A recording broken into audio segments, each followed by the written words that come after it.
विद्यार्थी मित्रांनो, सह्याद्री ट्युटोरियल्स मध्ये तुमचं स्वागत आहे. मेकॅनिकल प्रॉपर्टीज ऑफ फ्लुइड अतिशय हा थोडासा ना विचित्र टॉपिक आहे. बघितल्यानंतर त्याची भीती वाटते. ह्याचं रिझन सांगतो. जेव्हा हा नवीन सिलेबसचं पुस्तक माझ्या हातात आलं होतं ना, जेव्हा मी हा टॉपिक बघितला तेव्हा एवढा धक्का बसला होता मला. रिझन काय सांगू का? आमच्या वेळेस इंजिनिअरिंगला सेकंड इयरला फ्लुइड मेकॅनिक्स नावाचा एक सब्जेक्ट होता मोठा. त्या सब्जेक्ट मधले जे इम्पॉर्टंट पॉइंट आहेत तेच सगळे याच्यात होते. बर्नॉलीज प्रिन्सिपल वगैरे सगळं. आणि ते डेरिव्हेशन बघून मला पण वाटलं, अरे बापरे! आता हे मुलांना शिकवायचं कसं आपण? पण तुम्हाला सांगू का, गेली 2 वर्ष तर डिलीटेड पार्ट होता. ओके, वाचलो. पण यावर्षी आता तो डिलीटेड नाहीये, आपल्याला तो करावा लागेल. पण मी तुम्हाला एक हिंट काय देतोय बघा, की काहीही असू दे, मला लक्षात घ्या, काहीही असू दे. मी सांगतो त्याप्रमाणे हा टॉपिक फिनिश करा. ओके, माझं ऐका. मी सांगतो ना, पहिला कोणता क्वेश्चन करायचा तोच करा. तोच करा. ओके. मग तुम्हाला भीती पण वाटणार नाही. 80-90% टॉपिक क्लिअर होईल. मग तुमच्या लक्षात येईल, अरे, अवघड प्रश्न तर एखाद दुसराच आहे. तोही करणार ना आपण शेवटी. मग क्लिअर होईल. नाहीतर अवघड प्रश्नांची भीती स्टार्टलाच मनात घेऊन थांबलो, तर टॉपिक कव्हर होत नाही. मग चला सुरुवात करूया आपण. तर कसं आहे बघा, की समजून घेण्याचा प्रयत्न करा. मी ॲक्चुअली तुम्हाला सांगतोय, की पहिल्यांदाच तुम्ही स्टोक्स लॉ करा. करा. आता वर्षभर रिव्हिजन केले. हां. मी असं कधी म्हणणार नाही, की आज पहिल्यांदा टॉपिकला सुरुवात करायचं. अगोदर केलं नाही डायरेक्ट स्ट्रोक्स लॉ. सगळं केलंय तुम्ही. पण रिव्हिजनला पहिल्यांदा स्ट्रोक्स लॉ करायचा प्लस त्याचं न्यूमेरिकल. स्ट्रोक्स लॉचा व्हिडिओ आहे. तो 10 मिनिटात बघा वाटल्यास. न्यूमेरिकल पण तुमचे क्लिअर होतील. काय फॉर्म्युला माहितीये का? तो विस्कस फोर्सचा 6 पाय ईटा आर व्ही सिंपल फॉर्म्युला आहे. आणि इथंच आहे फोर्स कुणाला डायरेक्टली प्रपोर्शनल असतो हेच त्या स्टोक्स लॉ मध्ये सांगितलंय. विस्कस फोर्स कशाला डायरेक्टली प्रपोर्शनल आहे. मग पहिल्यांदा काय करणार? Stokes law. नंतर मी तुम्हाला सांगतोय काय ते बघा. नंतर करा Pascal's law. Okay. Pascal's law नाही, त्याच्या ऍप्लिकेशन्स. ज्या ऍप्लिकेशन्स मध्ये फिगर ड्रॉ करणं पॉसिबल आहे, त्या तर फिगरची प्रॅक्टिस करायचीच आपण. पहिला क्वेश्चन स्टोक्स लॉ. नंतर काय करणार आहे? Pascal's law. त्याच्यानंतर अजून एक लॉ आहे बरं का, एक्सेस प्रेशरचा, Laplace law of spherical membrane. म्हणजे कुठला law? Laplace law of spherical membrane. म्हणजे ते excess pressure equals to 2T upon R असतं ड्रॉपसाठी, नाहीतर 4T अपॉन आर असतं कशासाठी सांगा? बबलसाठी. व्हिडिओ प्रत्येकाचे आहेत स्टेटमेंट बघा. न्यूमेरिकल पटकन करायचं हे लक्षात घ्या. नुसतं लॉचं स्टेटमेंट पाठ केलं असं नाहीये. स्टोक्स लॉचं न्यूमेरिकल आहे. पास्कल्स लॉ वरती न्यूमेरिकल आहे. लॅपलास वरती तर सगळ्यात सिंपल आहे. तुम्हाला आयएमपी क्वेश्चन्स पाहिजेत न्यूमेरिकल त्यातले ह्या कन्सेप्ट आहेत लक्षात घ्या. ओके. बर हे झालं. Laplace law of spherical membrane झालं. त्याच्यानंतर काय करू तर सांगतो तुम्हाला. हे जे आहे ना कॅपिलॅरिटी.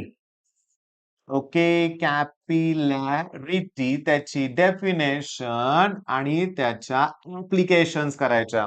की phenomena of rise or fall of liquid inside the capillarity when it is deep in the liquid is known as capillarity. Important आहे. इम्पॉर्टंट आहे. ठीक आहे. कॅपिलॅरिटी झालं की लगेच अँगल ऑफ कॉन्टॅक्ट आणि त्याच्या कॅरेक्टरिस्टिक्स. अँगल ऑफ कॉन्टॅक्ट कशावर डिपेंड असतो हेच त्याच्या कॅरेक्टरिस्टिक्स आहेत लक्षात घ्या. ओके. म्हणजे तो ऑब्ट्यूज, अक्यूट, झिरो कोणासाठी असतो हे एमसीक्यू म्हणून सुद्धा येऊ शकतं लक्षात घ्या. किती प्रश्न झाले बघता बघता? 5. बर आणखीन आयएमपी की सरफेस टेन्शनची डेफिनेशन, त्याचं युनिट आणि त्याच्या डायमेन्शन्स करायच्या. सरफेस टेन्शन युनिट आणि त्याचं डायमेन्शन्स. बर अजून आहे Newton's law. Okay. Newton's law of viscosity बरं का. Newton's law of viscosity. मला अजून एक नजर टाकू दे लक्षात घ्या. काय होतं तुम्हाला सांगू का? सगळं सोपं आहे. ह्यातलेच एखाद दुसरा प्रश्न तुम्हाला पेपरवर तुमच्या सुरुवातीलाच बघायला मिळेल बरं का. बर सरफेस टेन्शनचं एसआय युनिट दिलेलं आहे. ठीक आहे. सगळं दिलेत डायमेन्शन्स वगैरे. ओके. डेरिवेशन सांगत नाहीये मी, अजून सांगणार आहे. पहिल्यांदा काय करायचं ते तुम्हाला सांगतोय. ठीक आहे. सरफेस टेन्शन हे सगळं जाऊ दे. अँगल ऑफ कॉन्टॅक्ट घेतलाय आपण. ओके. पास्कल्स लॉ वगैरे. Okay. Capillarity. Okay. Distinguish between streamline. मी हे पेज ह्याचा स्क्रीनशॉट किंवा लिहून घ्या प्रश्न. त्याच्यानंतर काय करायचं मी तुम्हाला सांगतो. तुम्हाला त्याच्यानंतर स्ट्रीमलाईन फ्लो आणि टर्ब्युलंट फ्लो मधला डिफरन्स करायचा आहे. 8वा प्रश्न आहे तो. स्ट्रीमलाईन फ्लो इंटू टर्ब्युलंटली होतो. इंटू म्हणजे डिफरन्स डिस्टिंग्विश आहे बरं का. स्ट्रीमलाईन फ्लो आणि टर्ब्युलंट फ्लो मधला डिफरन्स तुम्हाला करायचा आहे. त्याच्यानंतर क्रिटिकल वेलॉसिटी आणि रेनॉल्ड्स नंबर. क्रिटिकल वेलॉसिटीचा फॉर्म्युला विचारलाय. ठीक आहे. रेनॉल्ड्स नंबर म्हणूया आपण RN ह्यांच्यामधलं रिलेशन, तो फॉर्म्युला हे तुम्हाला आलं पाहिजे. मग क्रिटिकल वेलॉसिटीचं डेरिव्हेशन पण जमलं पाहिजे ना. टर्मिनल वेलॉसिटी सॉरी हा. त्याच्यानंतर तुम्हाला सांगतो वेलॉसिटी ग्रेडियंटची डेफिनेशन. वेलॉसिटी ग्रेडियंटची डेफिनेशन आणि त्याच्यानंतर वेलॉसिटी ग्रेडियंट नंतर कोएफिशियंट ऑफ विस्कॉसिटी त्याची डेफिनेशन आणि त्याचं युनिट सुद्धा कोएफिशियंट ऑफ. ठीक आहे. स्टोक्सला तुम्ही केलाय टर्मिनल वेलॉसिटीचं डेरिव्हेशन, पण डेरिव्हेशनचा पार्ट थांबा मी सांगणार आहे तुम्हाला काय काय करायचं ते पट. बरं एवढं तर झालं. किती प्रश्न झाले सांगा बघू आता हे. 12-11 प्रश्न, 10-11 प्रश्न सोपे आहेत. लागू दे तास, दीड तास, 2 तास लागू दे, पण हे पहिला कंप्लीट करा. आणि हे झाल्यानंतर मग डेरिव्हेशन की pressure due to liquid column H rho G.